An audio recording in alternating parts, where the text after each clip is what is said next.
Hi friends, welcome back to Mazhathulli creations. ഗൗരിയെ കൊണ്ടുവന്നിരിക്കുകയാണ് സച്ചി തൻ്റെ വീട്ടിലേക്ക്. ഇന്ദുവിൻ്റെയും അമ്മുവിൻ്റെയും കൂടെ തന്നെ. അങ്ങനെ കമല മകളെ കാണുകയും ഒക്കെ ചെയ്യുന്നുണ്ട്. എന്നാൽ അവിടേക്ക് വന്ന ഗൗരി അർച്ചനയുടെ ഫോട്ടോ കാണുന്നു. ഇതാരുടെ ഫോട്ടോയാ, എൻ്റെ അമ്മയെപ്പോലെ ഇരിക്കുന്നല്ലോ എന്നൊക്കെ ചോദിക്കുമ്പോൾ സച്ചി തന്നെയാണ് ആദ്യം പറഞ്ഞത്, ഇത് മോളുടെ അമ്മയല്ല, ഇത് എൻ്റെ അർച്ചനയാണെന്ന്. പിന്നെ കമലയും പറയുന്നു ഇതെൻ്റെ മകളാണെന്ന്. ഇതെൻ്റെ അമ്മയെപ്പോലെ ഉണ്ടല്ലോ എന്നൊക്കെ ഗൗരി പറയുമ്പോൾ സച്ചി പറയുന്നു അർച്ചന ആൻറ്റി കാണാൻ മോളുടെ അമ്മയെ പോലെ തന്നെയായിരുന്നു എന്ന്. പക്ഷേ എൻ്റെ അമ്മയുടെ മൂക്കും കണ്ണും ഒക്കെ അതുപോലെ തന്നെയാണല്ലോ എന്നൊക്കെ പറയുമ്പോൾ സച്ചി പറയുന്നു അത് മോൾക്ക് തോന്നുന്നതാണ്, ചില സാമ്യമുണ്ട്, അത്രയേ ഉള്ളൂ. ഒരേപോലെ ഇരിക്കുന്ന ഒരുപാട് പേരുണ്ട്.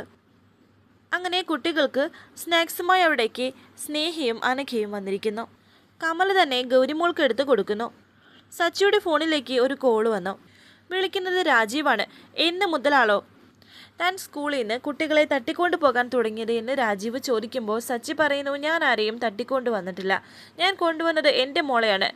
മര്യാദക്കേട് പറയരുത് ഗൗരി, നിന്റെ മകളാണെന്ന് നിന്നോടാരാ പറഞ്ഞത്? അവളിപ്പോൾ ഗോകുലിൻ്റെയും സമൃദ്ധിയുടെയും മകളാണ്. സ്കൂൾ വിട്ട സമയത്ത് ഗൗരി മോളെ വീട്ടിലേക്ക് പോകാൻ സമ്മതിക്കാതെ പിടിച്ചുകൊണ്ട് പോയിട്ട് എന്നോട് ന്യായം പറയുന്നോ?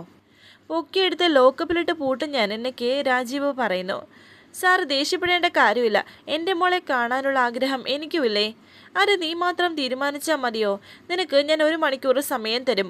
അതിനിടയ്ക്ക് നീ ഗൗരിമോളെ വീട്ടിൽ കൊണ്ട് വിട്ടിരിക്കണം, ഇല്ലെങ്കിൽ ഞാനങ്ങ് വന്നേക്കും. എന്നെക്കൊണ്ട് നീ അത് ചെയ്യിപ്പിക്കരുത്, മനസ്സിലായോ എന്ന് രാജീവ്. എനിക്കും സാറിനോട് അതാണ് പറയാനുള്ളത്, എന്നെക്കൊണ്ട് വെറുതെ ആവശ്യമില്ലാത്തത് ഓരോന്ന് ചെയ്യിപ്പിക്കരുത്.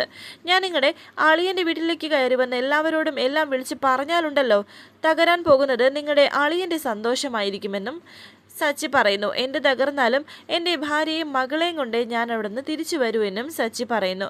ഒരു കോടതിയും എന്നെ ഒരു ചുക്കും ചെയ്യില്ല, അതുകൊണ്ട് ഭീഷണി എന്നോട് വേണ്ട സാറേ. പക്ഷേ അർച്ചനയുടെയും എൻ്റെ മോളുടെയും ഇപ്പോഴത്തെ അവസ്ഥ ഓർത്ത് മാത്രമാണ് ഞാനെല്ലാം സഹിക്കുന്നത്, അത് മറക്കരുത്. ഗൗരിമോളെ വിളിച്ചുകൊണ്ട് വന്നെങ്കിൽ കൊണ്ടുവിടാനും എനിക്കറിയാം, അതിന് സാറിൻ്റെ ഉപദേശം എനിക്ക് ആവശ്യമില്ലെന്നും സച്ചി പറഞ്ഞ് ഫോൺ വെച്ചു. അർച്ചനെ പോലെ സച്ചിയും ഗൗരിമോള് സ്വന്തം മകളാണെന്ന് തെറ്റിദ്ധരിച്ചിരിക്കുകയാണ്. ഇങ്ങനെ പോയാൽ അത് വലിയ പ്രശ്നമാകും. ഇലയ്ക്കും മുള്ളിനും കേടില്ലാതെ അതെങ്ങനെ പരിഹരിക്കും എന്ന് രാജീവ് മനസ്സിൽ വിചാരിക്കുന്നു. ശേഷം കാണിക്കുന്നത് അർച്ചന വീട്ടിലേക്ക് വന്നിരിക്കുകയാണ്. വീട്ടിലേക്ക് വന്നപ്പോൾ ഗോകുലിൻ്റെ കാറ് കിടക്കുന്നത് കാണുന്നു. ഗോകുലേട്ടൻ നേരത്തെ വന്നല്ലോ, ഗോകുൽ നേരത്തെ വന്നല്ലോ, ഇനിയിപ്പോൾ എന്ത് ചെയ്യും സച്ചിയേട്ടൻ? ഗൗരിമോളെ കൊണ്ടുപോയിരിക്കുകയാണെന്ന് അറിഞ്ഞാൽ ഇനി എന്തായിരിക്കും നടക്കുന്നത് എന്നൊക്കെ അർച്ചന വിചാരിക്കുന്നു. ഗൂഗിൾ ഒരു ഫയൽ നോക്കിക്കൊണ്ടിരിക്കുകയായിരുന്നു. അർച്ചനയെ കണ്ടപാടെ മോൾ എവിടെയെന്ന് ചോദിക്കുന്നുണ്ട്. ഇന്ന് എക്സാം നേരത്തെ തീർന്നുകൊണ്ട് മോളെ താൻ വിളിക്കാന്നല്ലേ പറഞ്ഞതെന്നൊക്കെ പറയുമ്പോൾ അർച്ചന ഇങ്ങനെ എന്നൊക്കെ പറഞ്ഞൊരു പരിങ്ങലോടെ നിൽക്കുന്നു. താൻ എന്താ മോളെ കൂട്ടാൻ സ്കൂളിലേക്ക് പോയില്ലേ എന്ന് ഗൂഗിൾ ചോദിക്കുന്നു. അതെ, ഞാൻ പോയിട്ടാണ് വന്നിരിക്കുന്നതെന്ന് പറയുന്നുണ്ട് അർച്ചന. എന്നിട്ട് മോളെവിടെ? അവളെ പിന്നാലെ സ്കൂൾ ബസ്സിലാണോ വരുന്നത്? മുറ്റത്ത് നിപ്പുണ്ടോ എന്നൊക്കെ ഗൂഗിൾ. ഇല്ല, ഞാൻ അവളെ കണ്ടില്ലെന്ന് അർച്ചന പറയുന്നു. ഞാൻ അവളെ വിളിക്കാൻ സ്കൂളിലേക്ക് പോയപ്പോൾ അവൾ ഒരു ഫ്രണ്ടിൻ്റെ കൂടെ വീട്ടിലേക്ക് പോയെന്നാ പറഞ്ഞത്. താൻ എന്തൊക്കെയാണോ പറയുന്നത്? നമ്മളോട് പറയാതെ അവൾ ഫ്രണ്ടിൻ്റെ വീട്ടിലേക്ക് പോയെന്നോ എന്നെ ഗൂഗിൾ.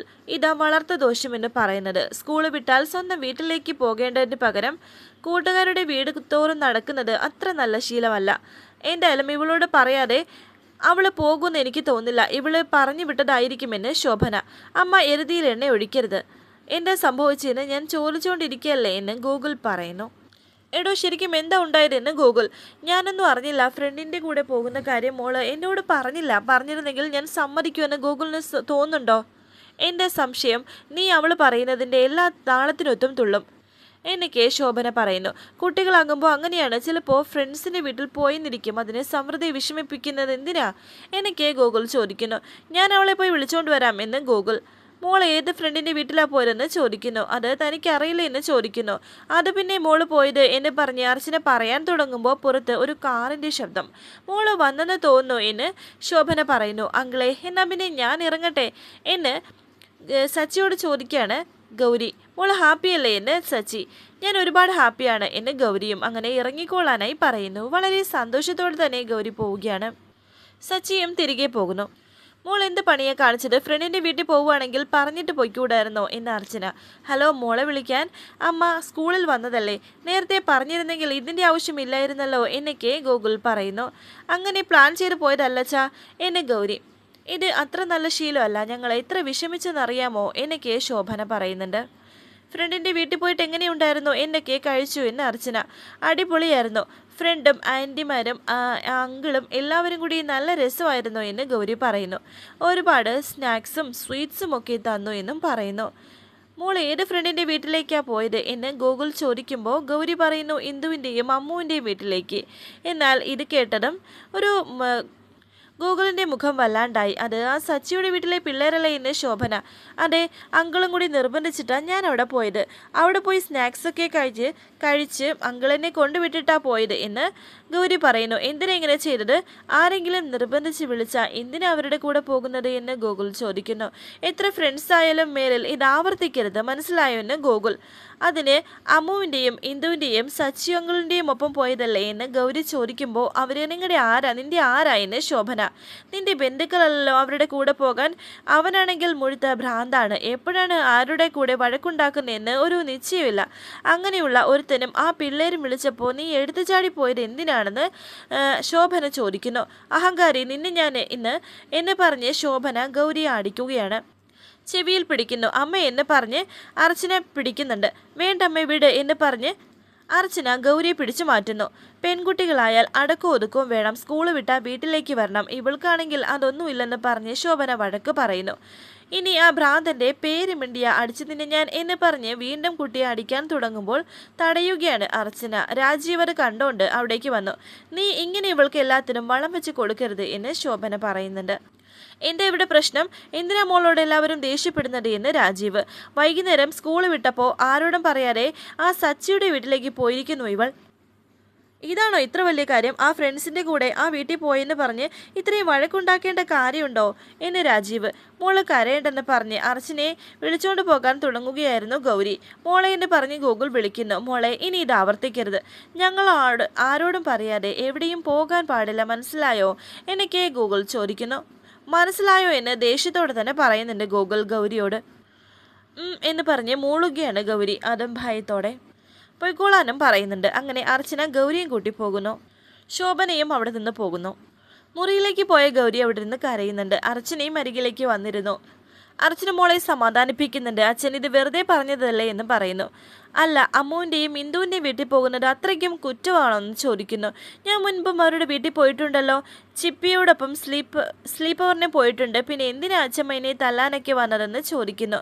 മോൾ ആരോടും പറയാതെ അവരുടെ കൂടെ പോയെന്നറിഞ്ഞപ്പോൾ എല്ലാവരും വിഷമിച്ചു പോയില്ലേ, അങ്ങനെ പറഞ്ഞതാ എന്ന് അർച്ചന. അല്ലാതെ മോളോട് ആർക്കും ഒരു ദേഷ്യമില്ലെന്ന് പറയുന്നു.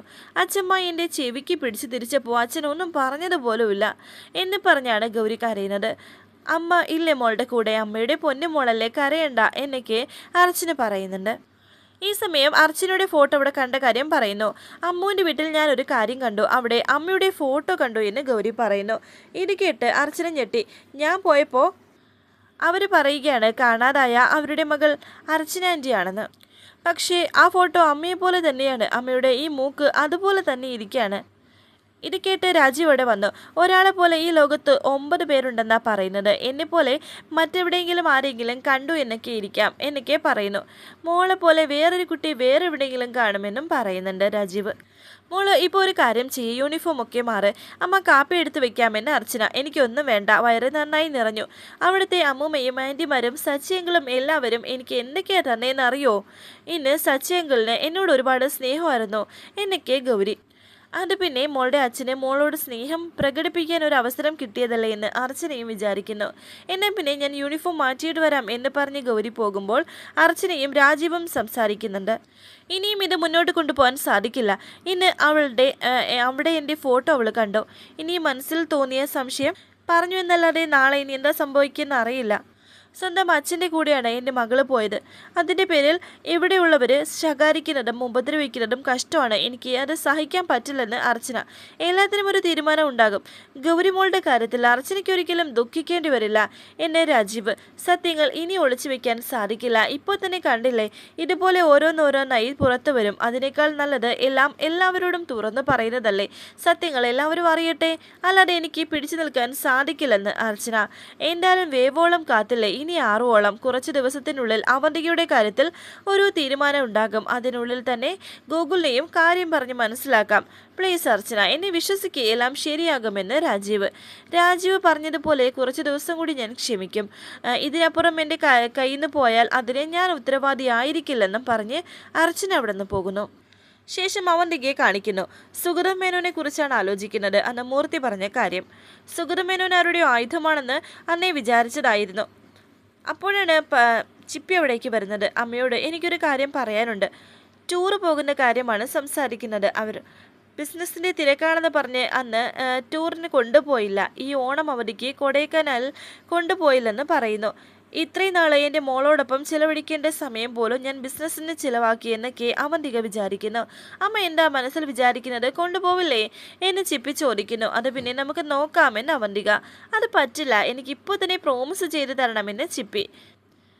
അതിനു മുന്നേ കേസ് വിധിയായാൽ എല്ലാം കൈവിട്ടു പോകും. മോൾക്ക് കൊടുക്കാൻ പറ്റുന്ന വാക്കും പാലിക്കാൻ സാധിക്കില്ലെന്ന് അവന്തിക വിചാരിക്കുന്നു. എനിക്ക് പ്രോമിസ് താമേന്ന് ചിപ്പി. അത് പ്രോമിസ് ഒന്നും വേണ്ട, നമുക്ക് നോക്കാം. മോൾ ചെന്ന് കിടക്കുന്ന അവന്തിക. എനിക്ക് അമ്മയുടെ മടിയിൽ കിടന്നാൽ മതിയെന്ന് ചിപ്പി. അങ്ങനെ അവന്തികയുടെ മടിയിൽ കിടക്കുകയാണ് ചിപ്പി മോള്. എന്തൊക്കെ പറഞ്ഞാലും അവന്തികയ്ക്ക് ചിപ്പിയോട് വലിയ സ്നേഹം തന്നെയാണ്. കോടതിയിൽ എനിക്കെതിരെ കേസ് വന്നാൽ എനിക്ക് എൻ്റെ മോളോടൊപ്പം ഒരു യാത്ര പോകാൻ സാധിക്കുമോ എന്ന് അവന്തിക ചിന്തിക്കുന്നുണ്ട്. എൻ്റെ കുഞ്ഞിനെ മടിയിൽ കിടത്തി അവൾക്കൊപ്പം എനിക്ക് ഇനി എത്ര നാൾ? ശേഷം അവന്തികയും ഗോകുലും സംസാരിക്കുകയാണ്. അവന്തിക എനിക്ക് സഹായിക്കാൻ കഴിയില്ലെന്ന് ഞാൻ നേരത്തെ പറഞ്ഞതല്ലേ എന്ന് ഗോകുൽ. തീരുമാനത്തിന് എന്തെങ്കിലും മാറ്റമുണ്ടോ എന്ന് അറിയാമല്ലോ എന്ന് അവന്തിക. ഇപ്പോഴത്തെ സാഹചര്യത്തിൽ എനിക്ക് അവന്തികയെ ഒന്നും ചെയ്യാൻ പറ്റില്ല. മൂർത്തിയും അവിടെ ഉണ്ടായിരുന്നു. മൂർത്തി ഒരു പെട്ടി എടുക്കുന്നുണ്ട്. കാര്യം തുറന്നു പറഞ്ഞാൽ അത് മനസ്സിലാക്കാനുള്ള പക്വതയുള്ളവരാണ് നമ്മൾ രണ്ടുപേരും. തുറന്ന് സംസാരിക്കുന്നതിൽ തെറ്റില്ല എന്നില്ലാത്തതുകൊണ്ട് പറയുകയാണ്. വക്കീൽ പ്രതീക്ഷിക്കുന്നതിനേക്കാൾ 4 ഇരട്ടി ഇതിൽ പണം ഉണ്ട് എന്ന് പറഞ്ഞ് ആ സുട്ട്കേസ് തുറന്ന് കാണിക്കുന്നുണ്ട്. ഗോകുലിൻ്റെ മനസ്സിൽ എന്നോട് പരിഹാസമാണെന്നറിയാം. ഗൂഗിൾ എത്ര പണം ആവശ്യപ്പെട്ടാലും ഞാൻ തരാം. ദയവ് ചെയ്ത് ഈ കേസിൽ നിന്ന് പിന്മാറണമെന്ന് അവന്തിക. പണം കൊണ്ട് വിലയ്ക്ക് വാങ്ങാൻ സാധിക്കുന്നതാണ് കൺമുന്നിലുള്ള എല്ലാമെന്ന് അവന്തിക വിചാരിക്കരുത്. പണം കൊടുത്താൽ വിലയ്ക്ക് വാങ്ങാൻ സാധിക്കുന്ന അഡ്വക്കേറ്റ് നിങ്ങളുടെ മുന്നിലുണ്ടാകും. പക്ഷേ എന്നെ അതിൽ കൂട്ടരുത്. നിങ്ങളുടെ മുന്നേ ഞാൻ പറഞ്ഞിട്ടുള്ളതാണ് എന്ന് ഗൂഗിൾ. നിങ്ങളോട് എനിക്ക് എൻ്റെ മുന്നിൽ വേറെ വഴിയില്ല എന്നും ഞാനെല്ലാം ഈ കേസിൽ ഞാൻ തോറ്റാൽ എൻ്റെ തകർച്ച പൂർണ്ണമാകും. അതോ ഞാൻ തോൽക്കുന്നത് കാണാനാണോ ഇഷ്ടം എന്നും അവന്തിക ചോദിക്കുന്നു. ന്യായത്തിൻ്റെയും നീതിയുടെയും പക്ഷത്ത് നിൽക്കുക, അതാണ് എൻ്റെ ജോലിയെന്ന് ഗൂഗിൾ പറയുന്നു.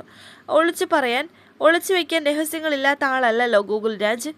നെഞ്ചിൽ കൈവച്ച് അങ്ങനെ പറയാൻ ധൈര്യമുണ്ടോ നിങ്ങൾക്ക് എന്ന് അവന്തിക ചോദിക്കുന്നുണ്ട്. വരാനിരിക്കുന്ന പുതുപുത്തൻ എപ്പിസോഡുമായി വീണ്ടും കാണാം. Thank you for watching. Please subscribe, like, share my channel.